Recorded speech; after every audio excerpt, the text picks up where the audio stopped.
रमजान मुबारक का पहला रोज़ा ही हुकूमत पर भारी साबित हुआ। कौमी असम्बली तहलील कर दी गई, जबकि वफाकी काबीना को भी तोड़ दिया गया। ताहम वज़ीर आज़म इमरान खान के हवाला से ये फैसला किया गया है कि निगरान हुकूमत के क़याम तक वो बतौर वज़ीर आज़म काम करेंगे।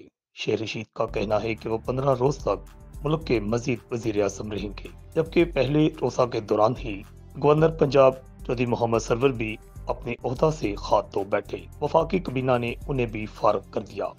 उमर सरफराज चीमा को नया गवर्नर पंजाब मुंतखब किया गया है और उन्होंने अपने ओहदा का हलफ भी उठा लिया है। अपोजिशन एक तवील अरसा से यह मुतालबा कर रही थी कि इन्हें इलेक्शन करवाए जाएं और हुकूमत यहाँ से चली जाए, वजीर आजम इस्तीफा दे, और आखिरकार ऐसा ही हुआ। मगर अब हुकूमत इस तमाम अमल को गैर आईनी भी करार दे रही है। खासतौर पर डिप्टी स्पीकर कासिम सूरी की तरफ से जो फैसला किया गया था कि वजीर आजम इमरान खान के खिलाफ जो करारदाद पेश की गई उसे गैर आईनी करार देकर उन्हें मुस्तरद कर दिया।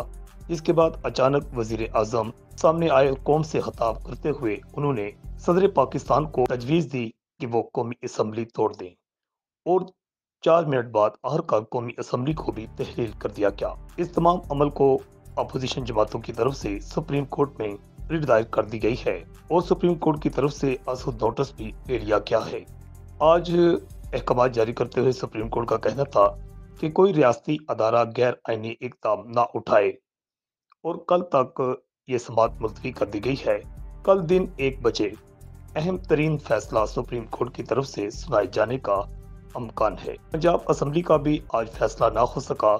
हमजा शहबाज या चौधरी परवेज इलाही इनमें से कौन वजीर आला पंजाब होगा, इसका फैसला भी अब 6 अप्रैल तक मुलतवी कर दिया गया है। रिपोर्ट आकाश नियाजी, अल हिजाज न्यूज।